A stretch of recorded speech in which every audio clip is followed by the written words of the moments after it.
नमस्कार, बहुत स्वागत है आप सभी लोगों का हमारे समृद्धि आईएएस के यूट्यूब चैनल पर। और आप लोग का फॉर्म भी आ गया। आप लोग के जेहन में था कि परीक्षा टलेगी कि क्या होगा, और बहुत से लोग बता रहे थे टलने के लिए, लेकिन मैं हर बार आप लोग को इस चीज़ के लिए आश्वस्त कर रहा था कि परीक्षा आपका ऑन टाइम होगा। कारण ये है कि हम लोग खुद आयोग में कई बार मेंस इंटरव्यू दिए हैं, और बहुत बार ऐसी स्थिति बनी है कि टलेगा टलेगा, लेकिन आयोग बहुत ही अपरिहार्य कारणों के बाद ही जो है अपनी परीक्षा टालता है। तो एकदम संभावना ही नहीं थी टलने की उसकी, और हुआ भी वही। तो आप लोग जो है अभी समय है, और एक महीना बहुत होता है किसी चीज़ की तैयारी के लिए। सोचिए पीसीएस में हम लोग 8 सब्जेक्ट पढ़ते हैं, तो भी एक महीने में समेट लेते हैं। तो यहाँ तो आपको अपने अपने ऑप्शनल को ही देखना है, हिंदी और निबंध को देखना। और हिंदी और निबंध को भी ध्यान से देखिएगा, क्योंकि भले हैं 100 नंबर के, लेकिन बहुत ही ज़्यादा निर्णायक है तब जब आपका एक एक नंबर जो है आपकी मेरिट को निर्धारित करता है। ठीक है। प्रश्न हमारा आज का है सिविक्स, और ये 5 नंबर या 6 नंबर जो भी होगा देख लीजिएगा। यहाँ 5 है, मुझे लग रहा 6 होगा। तो गांधी का स्वराज एवं संविधान संबंधी विचार स्पष्ट करें। भारतीय संविधान किस हद तक गांधी जी के विचारों से प्रभावित है? तो आप लोग में गांधी जी हैं, और गांधी जी सब जगह रहते हैं, मतलब हमारे पॉकेट से लेकर के, मतलब जेब में है, मतलब रुपए में है तो है ही है। तो ये आप यूपीएससी में, स्टेट पीसीएस में, एलटी में, जीआईसी में, कहीं भी आप हैं तो आप देखेंगे कि गांधी जी सिलेबस के हिस्सा हैं। तो इसी के तहत हम गांधी जी का जो 2 विचार है कि स्वराज और संविधान को लेकर के गांधी जी के क्या विचार है, इनको स्पष्ट करना है। और भारतीय जो संविधान है हमारा, वो किस हद तक गांधी जी से प्रभावित है। तो मतलब उस पर क्या है कि हमारे जो संविधान है उस पर गांधीवादी विचारधारा का भी प्रभाव है, तो उस प्रभाव को देखना है। ठीक है। 15 अंक का प्रश्न है, तो 7.5 अंक इसके लिए निर्धारित है, 7.5 अंक इसके लिए। ऐसा नहीं है कि बस स्वराज और संविधान संबंधी विचार को ही खूब बढ़िया से बता दीजिए और उसके बाद इसमें जब याद आए कि दूसरा पॉइंट लिखना है तब आप जाकर के लिखिए। तो ऐसा मत करिएगा। परीक्षा में जितने भी डायमेंशंस में पूछे गए प्रश्न, उतने डायमेंशंस में लिखिएगा, सारी चीजों को लिखना है। ठीक है। ये सारे ऑप्शनल्स हमारे हैं, हिस्ट्री, सिविक्स, ज्योग्राफी, और जो आपका फर्स्ट पेपर है। तो ये सारे बैचेज स्टार्ट है, रनिंग में है। आप लोग जो है संस्थान के नंबर पर 7303307507 पे फ़ोन करके जुड़ सकते हैं, और यहाँ आपका पूरा पूरा टॉपिक कवर कराया जाएगा। जो मेंस के प्रोग्राम होते हैं वो हमारे टेलीग्राम पे संचालित होते हैं, वो टेलीग्राम पे होंगे। ठीक है। यहाँ क्या है कि डेली आपको प्रश्न दिया जाएगा, आप लिख करके दिखाएंगे, फिर उसका हम मॉडल उत्तर देंगे। और ये सारे मॉडल उत्तर जो हम यहाँ कराते हैं ये हमारे टेस्ट सीरीज के ही पार्ट है। उन्हीं में से एक दो हम उठा करके आपके समक्ष आ जाते हैं अपने प्रमोशन के तौर पे कि संस्थान जो है इस तरीके का प्रयास कर रहा है। तो आप लोग YouTube के माध्यम से ये ना सोचे कभी भी कि या कोई भी शिक्षक बाध्य नहीं होता है पूरा टॉपिक कंप्लीट कराने के लिए। ये केवल एक प्रमोशन का जरिया होता है, आप लोगों तक पहुंचने का जरिया होता है कि संस्थान इस तरीके का भी प्रयास कर रहा है। तो आप लोग इससे जुड़िए। और जो टेस्ट सीरीज जो बैच होता है, क्योंकि वो पेड बैच होते हैं, तो उसमें हमारा आपका एक कॉन्ट्रैक्ट ही होता है कि हम आपको तय समय पे, जैसे 25 अगस्त तक हमारा जो है टारगेट है, तो 25 अगस्त तक आपका बैच जितने भी हमारे ऑप्शनल चल रहे हैं, चाहे वो ज्योग्राफी के हो, हिस्ट्री के हो, या फिर सिविक्स के हों, ये सारे कंप्लीट होंगे। आपका फर्स्ट पेपर कंप्लीट होगा जिसमें हिंदी और निबंध की चीज़ें हैं। हिंदी की क्लासेस स्टार्ट है, प्रभा मैम ले रही हैं, और उसके बाद जो है हम निबंध को लेकर के आएंगे। तो चलिए प्रश्न पुनः पढ़ रहे हैं कि गांधी का स्वराज और संविधान संबंधी विचार बताइए, और भारतीय संविधान कहाँ तक गांधी के विचारों से प्रभावित है। तो सबसे पहले गांधी के स्वराज संबंधी विचार। अब थोड़ी सी जो भूमिका है गांधी जी के बारे में बता दीजिएगा कि कौन है, कितने महत्वपूर्ण पर्सनालिटी थे, और स्वतंत्रता संघर्ष में उनका क्या योगदान रहा। ये सब चीजें आप जो है 15 से 20 शब्दों में लिख लीजिएगा। ठीक है। अब इतनी तो उम्मीद हम कर सकते हैं कि आप लोग प्रवक्ता बनने जा रहे हैं, वो भी इंटर कॉलेज के और गवर्नमेंट इंटर कॉलेज के, तो इतना एफर्ट कर लीजिएगा। हम यहाँ मूल मुद्दे पर आते हैं कि स्वराज संबंधी विचार क्या है। तो गांधी का जो स्वराज था उसमें क्या कहते हैं कि ब्रिटिश साम्राज्य का अंत और पूर्ण आजादी। तो एक जो आसान सा कारण है, मतलब जो आसान सा अर्थ है, वो यही निकल के आता है कि भाई स्वराज की बात कर रहे हैं, यानी कि अभी तक अपना राज नहीं था, हमको अपना राज चाहिए। अपना राज कैसे मिलेगा? जब ब्रिटिश हमें आज़ाद करेंगे। ठीक है, तो वही कि हमें ब्रिटिशर से आज़ादी चाहिए, अपना राज चाहिए। फिर लोकतांत्रिक व्यवस्था हो, तो गांधी जी का स्वराज केवल यहीं तक नहीं था, जनरली बच्चों को यहीं तक चीजें समझ में आती हैं। वही स्वराज है, चूंकि हम अंग्रेजी दास्ता में थे, तो ऐसे में हमें अंग्रेजों की दास्ता से मुक्ति चाहिए, तभी हम अपना शासन या स्वराज प्राप्त कर सकते हैं। लेकिन गांधी का स्वराज इससे बढ़ करके था। ये तो पहला कारण था कि भाई हमें अपना स्वराज नहीं मिलेगा, तो हम जो स्वराज की व्यापक अवधारणा है उसे हम कैसे सफलीभूत करेंगे या उसे कैसे लागू करेंगे। तो अब जब ये मिल गया, भाई गांधी का है कि भाई हमको सुशासन मिल गया, हमको अपना राज्य मिल गया, तो हम अपने राज्य को चलाएंगे कैसे? तो लोकतांत्रिकरण की प्रक्रिया के द्वारा, मतलब लोकतांत्रिक व्यवस्था के द्वारा। मतलब कि अब राजा का बेटा राजा नहीं रहेगा, इसमें संप्रभु कौन होगा? जनता होगी, और जनता के द्वारा शासन चलाया जाएगा, जनता के लिए चलाया जाएगा और जनता के द्वारा चलाया जाएगा। ठीक है, तो दूसरा पॉइंट आप दीजिएगा और इसको थोड़ा सा आप लोग ऐसे एक्सप्लेन भी कर दीजिएगा। तो स्वराज मतलब अपने राज्य की प्राप्ति, औपनिवेशिक शासन का अंत। फिर जो दूसरा पॉइंट आप देंगे, लोकतांत्रिकरण की प्रक्रिया के द्वारा हम अपना स्वराज चलाएंगे। फिर आर्थिक सामाजिक न्याय सुनिश्चित हो, मतलब लोकतंत्र में भी सोचिए गांधी क्यों महान है। आज इतना समय बीत गया, गांधी जी पे मामूली आक्षेप नहीं लगे। कुछ विचारधारा के लोग गांधी जी को पानी पी पी करके कोसते रहते हैं, फिर भी गांधी हैं कि वो उनकी हस्ती मिटती नहीं। बल्कि जो 2 अक्टूबर है उनका जो जन्म दिवस है विश्व अहिंसा दिवस के रूप में मनाया जाता है। तो क्यों मनाया जाता है अभी आपको समझ में आएगा कि भाई वो कहते हैं कि हमें हमारा स्वराज चाहिए, राज्य चाहिए, लेकिन हमारा राज्य कैसा हो? जिसमें लोकतंत्र की भावना हो, मतलब हम लोकतांत्रिक देश बनेंगे और जिसमें तृणमूल स्तर तक शासन की भागीदारी होगी, सामाजिक न्याय होगा, मतलब जो गरीब वंचित शोषित पिछड़े हैं उन्हें क्या होगा? समाज के मुख्य धारा में लाने का प्रयास होगा। आर्थिक और सामाजिक जो न्याय है वो सुनिश्चित होगा। मतलब ये नहीं है कि बस शासन में मुट्ठी भर लोगों का अधिकार हो जाए और बाकी लोग जो है वही प्रजा की तरह जीवन यापन करें। नहीं, यहाँ हर एक व्यक्ति के हाथ में रोजगार होगा, उनका सामाजिक स्तर मेंटेन करने के लिए प्रयास किया जाएगा, जो सामाजिक विषमता है उसे दूर किया जाएगा, चाहे वो आर्थिक स्तर पर हो, चाहे वो सामाजिक स्तर पर हो या राजनैतिक स्तर पे हो।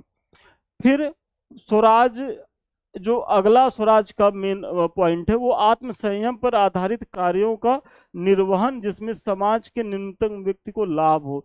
मतलब गांधी का स्वराज एक कदम और आगे बढ़कर के क्या है कि ये आत्म संयम पर आधारित व्यवस्था की बात करता है। कि मतलब सोचिए कि गांधी कहते हैं कि जो काम आपको अच्छा ना लगे, मतलब आपका अंतर्मन कहे कि ये गलत है, तो उसे किसी भी कीमत पर नहीं करना। हमेशा किसकी आवाज सुननी है? तो अपने अंतरात्मा की, क्योंकि ये सही होता है।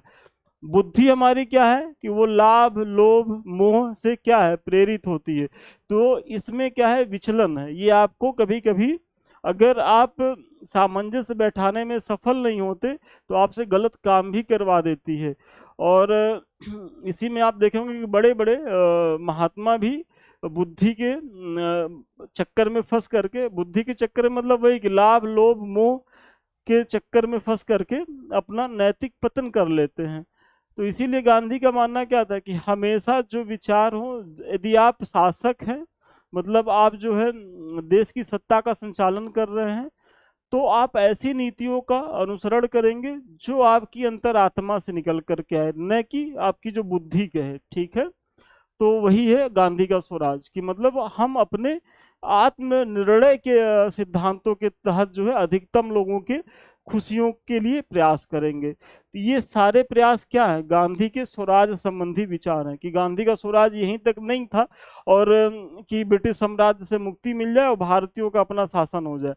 तो इतना लिख करके आएंगे, बहुत कम नंबर पाएंगे, और जनरली बच्चे इतना ही लिख करके आएंगे, ये सारे पॉइंट्स उनके दिमाग में आएगा ही नहीं। लेकिन जब तक आपको इन सब पॉइंटों के बारे में स्वराज के तहत नहीं बताएंगे तब तक आप जो है फाइनल सिलेक्शन नहीं होगा। इन सब सभी को बताते हुए अब जो है बताइए किस प्रकार गांधी जी का स्वराज जो है पश्चिम की उदारवादी विचारधारा पर आधारित स्वतंत्रता ही नहीं बल्कि एक क्या था? तो एक वैदिक विचार था। मतलब गांधी के स्वराज में पश्चिम की उदारवादी विचारधारा जिसमें स्वतंत्रता, समानता, बंधुत्व की भावना थी, तो वो तो थी ही थी, बल्कि इसमें वैदिक विचारों का भी पुट था। जो हमारे वैदिक विचार हैं उसका भी पुट था, जिसमें स्व की खोज करने का प्रयास था। भाई स्व की खोज क्या मतलब? स्वयं को जानने का खोज, और वही के अंतर मन से जो चीजें निकल के आए उसे करने की बात है। तो स्वराज का जो दायरा है इतना ज्यादा व्यापक था। मतलब पश्चिमी उदारवाद की चीजें तो थी ही, बाकी हमारे वैदिक विचारधारा की भी चीजें इसमें सम्मिलित थी, जिसके तहत स्व की खोज की बात करते हैं गांधी जी अपने स्वराज के तहत। तो अब मुझे भरोसा है कि आपका स्वराज वाला जो पॉइंट है वो क्लियर हो गया होगा। अब आपको बताना कि गांधी के संविधान संबंधी क्या विचार है, क्योंकि आपके फर्स्ट पार्ट में पूछा ना गांधी के स्वराज और संविधान संबंधी क्या विचार हैं। तो स्वराज को आपने बताया, अब संविधान संबंधी विचार बताइए कि गांधी जी यदि भारत का संविधान बन रहा था तो कैसे संविधान की वो कल्पना करते थे, या कैसा संविधान होना चाहिए था, उनका कैसा मत था। तो संविधान आयातित नहीं होना चाहिए। गांधी जी का मानना था कि जो संविधान है वो आयातित नहीं हो। ठीक है, पहली चीज। मतलब ये नहीं है कि आपको कोई भी संविधान अच्छा लगा तो वहां से चीजों को उठा के लाके एज इट इज जो है उसको अपने पास अपना लीजिए, ये नहीं होना चाहिए। आप किसी संविधान का अनुसरण करें लेकिन वो अपने देश काल समय परिस्थिति के अनुसार करें। और इसीलिए हमारा जो संविधान है उसे विद्वानों का एक वर्ग ये कहता है कि भारत का संविधान आयातित संविधानों की एक टोकरी है, कि मतलब बहुत से देशों से हमने बहुत सी चीजों को उठा लिया। लेकिन उन देशों की बहुत सी चीजों को मैंने उठाया तो है, हम एक्सेप्ट करते हैं, लेकिन उसे अपने देश काल की परिस्थितियों के अनुसार उसको मैंने उठाया और उसको मैंने मॉडिफाई भी किया है। मतलब ऐसा नहीं कि जैसे था हूबहू उठा लाए। अगर उसमें कुछ परिवर्तन की चीजें लगी तो उसको जो है हमारे जो संविधान निर्माता थे उसमें उन्होंने परिवर्तन भी किया है। ठीक है, तो गांधी का जो संविधान है वो आयातित नहीं होना चाहिए।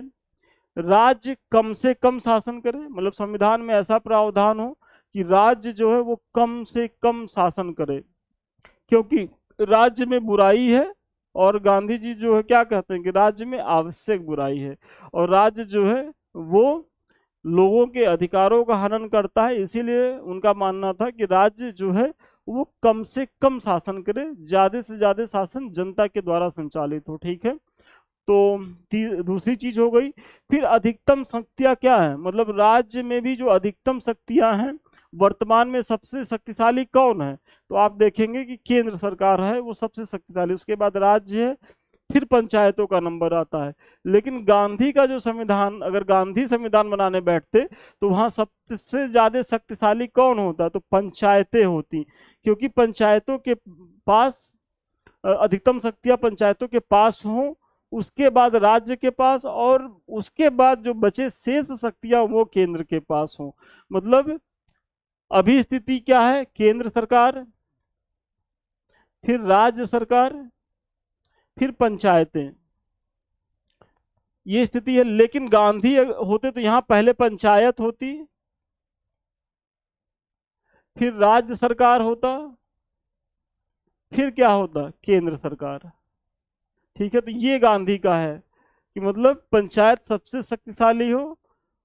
और गांधी क्यों पंचायतों को जो है ज्यादा प्रश्रय देते थे? उनका मानना था कि भारत क्या है, वो गांव में बसता है, और शायद हम लोगों ने गांधी जी के इस मॉडल को न अपना करके एक गलती ही की कि जो वर्तमान में आप देख रहे हो कि भारत और इंडिया का जो एक गैप है कि कुछ लोग, मुट्ठी भर लोग बहुत अमीर होते गए और जो गरीब हैं वो गरीब होते चले जा रहे हैं। तो वो गैप इसी कारण से है क्योंकि हमारे अपनाने में ही दोष है।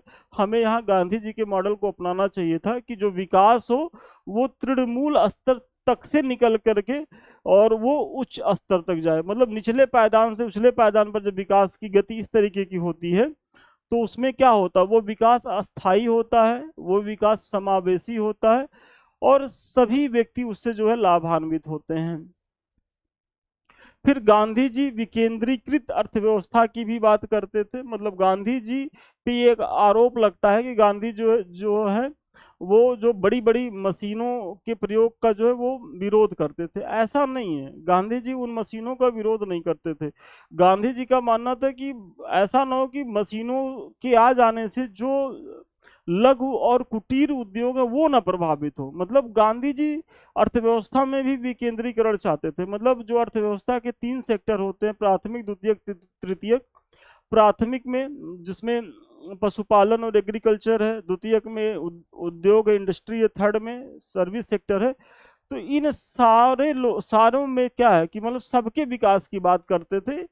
और चूंकि हमने इस दिशा में स्टार्टिंग में नहीं प्रयास किया, यही कारण है कि जो हमारा प्राथमिक सेक्टर था, जो एक समय अर्थव्यवस्था के मुख्य केंद्र में था, वो धीरे धीरे कमजोर पड़ता गया। और जब भी प्राथमिक सेक्टर कमजोर होगा तो द्वितीयक सेक्टर जो है वो कमजोर होगा ही होगा, क्योंकि प्राथमिक सेक्टर पर ही डिपेंडेंसी होती है सेकेंडरी सेक्टर की, मतलब जो उद्योगों का है।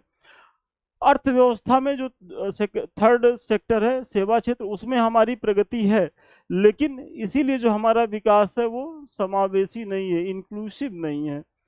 और अगर गांधी के इस मंत्र को हमने फॉलो किया होता कि हमने अर्थव्यवस्था में भी विकेंद्रीकरण किया होता, तो आज जो है हम जो छोटे और लघु उद्योग हैं उनकी तरफ जो हम तमाम प्रयास कर रहे हैं, तो मतलब वो मर चुके हैं, उन्हें पुनः जीवित करने का प्रयास है। और एक समय था कि यही जो है समाज की अर्थव्यवस्था की रीढ़ थी। अगर ये बने रह गए होते आज़ादी के बाद से आज तक, तो सोचिए कि हमारा सेकेंडरी और टर्सरी सेक्टर कितना ज़्यादा ग्रोथ में होता, और शायद हम तब सही मायने में विश्व गुरु का सपना देख सकते थे। अभी तो स्थिति हमारी इतनी दयनीय है कि एप्पल जैसी कंपनी, जिसका हम लोग आईफोन यूज करते हैं, उसका जो है उसकी वैल्यू हमारे देश की जीडीपी से ज़्यादा है। सोचिए हमारे देश की जीडीपी जो है अभी 3-4 ट्रिलियन डॉलर के 4 ट्रिलियन डॉलर के करीब ही है, वो 5 ट्रिलियन डॉलर पार कर चुकी है। अंदाज़ा लगाइए कि अभी हम अर्थव्यवस्था में वैश्विक स्तर पर कितने ज़्यादा पीछे हैं। ठीक है, तो ये चीज़, यदि गांधी जी का विकेंद्रीकृत अर्थव्यवस्था के मॉडल को अपनाया गया होता तो उससे भी लाभ होता।